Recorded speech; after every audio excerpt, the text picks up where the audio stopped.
Ruang Kuliah menjawab pertanyaan seputar pendidikan agama Islam, Islam Ulil Albab, dan Islam Rahmatan Lil Alamin. Assalamualaikum warahmatullahi wabarakatuh. Para pemirsa Radio Indonesia yang dirahmati oleh Allah Subhanahu wa Ta'ala, alhamdulillah kita sekali lagi masih diberikan kesempatan oleh Allah untuk menikmati hidup ini. Mudah-mudahan dengan kesempatan itu kita bisa secara optimal menunaikan kewajiban kita, tugas kita hidup di dunia ini. Setidak-tidaknya yang terekam di dalam Al-Quran ada dua, ya, sebagai Khalifatullah dan juga sebagai Abdullah. Sebagai Khalifatullah kita punya peran untuk mengelola semesta ini. Manusia punya peran untuk mengelola hidup ini, mengelola interaksi sosialnya, mengelola dirinya, mengelola keluarganya, mengelola komunitasnya, dan lain sebagainya. Dan yang kedua tujuannya adalah sebagai Abdullah, perannya sebagai Abdullah. Artinya apa? Ya memang hidup ini satu-satunya tujuan untuk beribadah kepada Allah Subhanahu wa Ta'ala. Jadi mau nggak mau kita harus senantiasa mengabdikan diri kita beribadah kepada Allah Subhanahu wa Ta'ala. Sederhananya, segala aktivitas baik yang kita lakukan harus kita niatkan sebagai bagian dari bentuk ibadah kita kepada Allah Subhanahu wa Ta'ala. Nah, persoalannya adalah saat-saat ini kita dihadapkan pada banyaknya tantangan kita ketika berhubungan langsung dengan Allah, tantangan akhlak kita kepada Allah Subhanahu wa Ta'ala, khususnya di era digital. Jadi kalau kita berbicara soal akhlak kepada Allah Subhanahu wa Ta'ala adalah bagaimana kemudian kita menjaga diri kita ketika kita berinteraksi kepada Allah Subhanahu wa Ta'ala. Jadi kita harus menjaga aktivitas-aktivitas baik kita ketika berinteraksi kepada Allah Subhanahu wa Ta'ala. Akhlak kepada Allah itu adalah sesuatu yang tidak hanya bicara pada soal benar salah, ya, tetapi sesuatu yang pada akhirnya juga berbicara pada soal baik buruk, indah dan jelek. Gitu. Misalnya kalau kita sholat itu, lalu kemudian kita hanya menggunakan sesuatu yang menutupi aurat kita. Misalnya saya sholat, lalu kemudian saya sholatnya hanya yang penting menggunakan penutup yang menutupi pusar sampai lutut. Nah, itu berarti saya berpikirnya masih pada konteks benar salah. Tetapi kalau saya menggunakan baju yang rapi, lalu kemudian pakai sarung, nah itu saya sudah berada pada konteks baik dan buruk, begitu ya. Tetapi kalau saya memperhatikan aspek yang lainnya, misalkan saya pakai wangian, saya menyesuaikan warna baju dengan peci, lalu kemudian dengan sarung misalnya. Nah, itu berarti saya berada pada level indah dan jelek. Nah, akhlak itu setidaknya pada level baik dan buruk tadi itu. Jadi kalau kita menjaga hubungan atau menjaga akhlak kita kepada Allah Subhanahu wa Ta'ala, itu fokusnya tidak hanya pada aspek benar salah begitu, tetapi naik satu tingkat pada aspek baik dan buruk begitu. Nah, kembali ke pernyataan saya sebelumnya bahwa kita punya tantangan di era digital. Bagaimana kemudian kita menjaga akhlak kita kepada Allah Subhanahu wa Ta'ala. Jadi karena di era digital ini kita kebanjiran informasi, kita punya potensi kecanduan terhadap media sosial begitu. Terus kemudian kita punya potensi untuk cenderung menjadi pribadi yang individualism dan juga hedonism begitu, sehingga minim interaksi langsung, maka tantangannya juga banyak begitu ya. Misalnya ini, dengan kita kecanduan terhadap media sosial, kita dihinggapi oleh sikap orang banyak menyebut sebagai penyembahan modern kali ya. Nah ini mungkin ada istilah yang lain. Tetapi intinya begini, kita tuh suka popularitas begitu.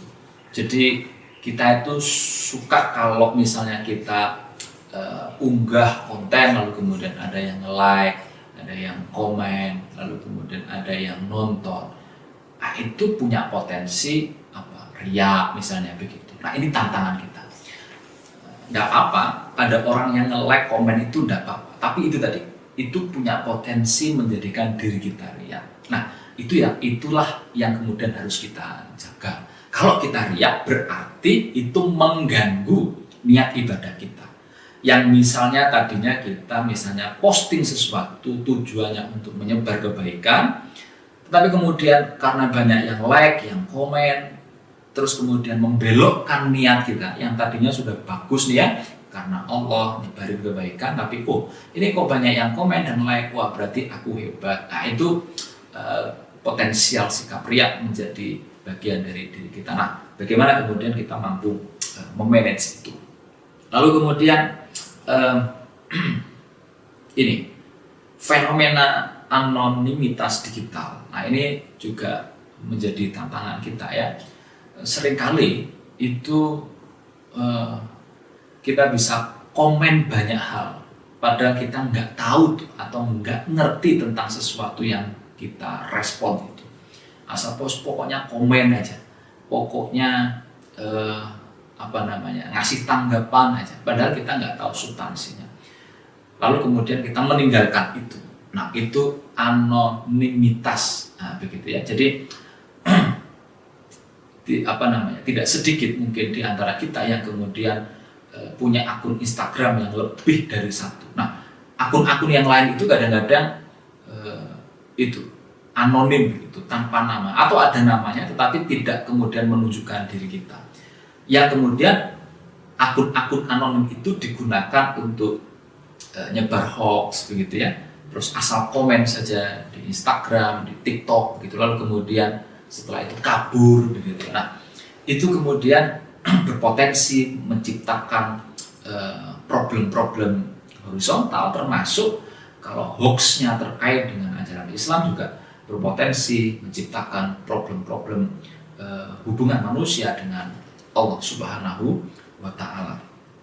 Lalu pada akhirnya bisa jadi tantangannya itu ini kurangnya rasa syukur dan qanaah. Kenapa begitu? Karena kalau kita sudah melihat media sosial itu kadang-kadang yang kita lihat adalah sesuatu yang mewah-mewah begitu ya. Sesuatu yang wow begitu. Sesuatu yang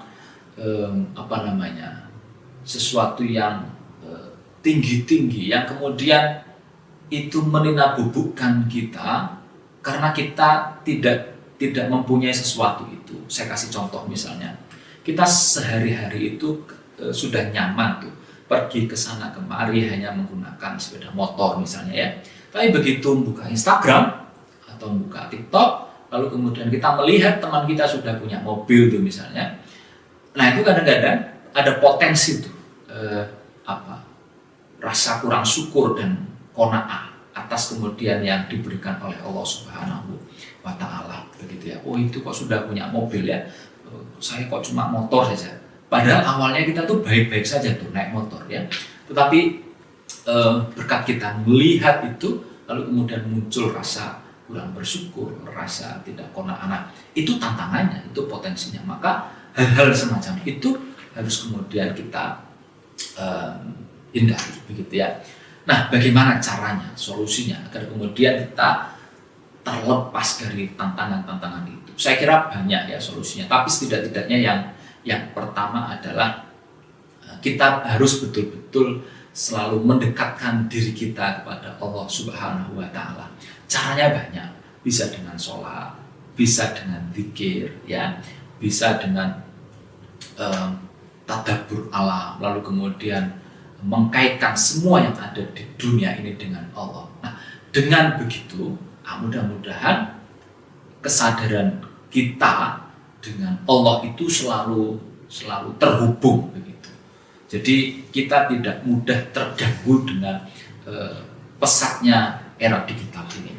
Yang selanjutnya adalah menggunakan teknologi atau media sosial yang kemudian banyak lekat dengan kita sebagai media untuk takarrub ilallah, untuk mendekatkan diri kepada Allah. Jadi media sosial itu lagi-lagi tidak menyetir kita, tetapi kitalah yang kemudian memanfaatkan media sosial itu untuk sarana mendekatkan diri kepada Allah Subhanahu wa Ta'ala. Mudah-mudahan Allah semakin memudahkan diri kita, meskipun tantangannya besar, meskipun tantangannya luar biasa, tetapi kita bisa menaklukkan tantangan-tantangan itu dan menjadikan perkembangan dunia digital menjadi bagian dari sarana kita untuk selalu dekat dengan Allah Subhanahu wa Ta'ala. Terima kasih. Wassalamualaikum warahmatullahi wabarakatuh.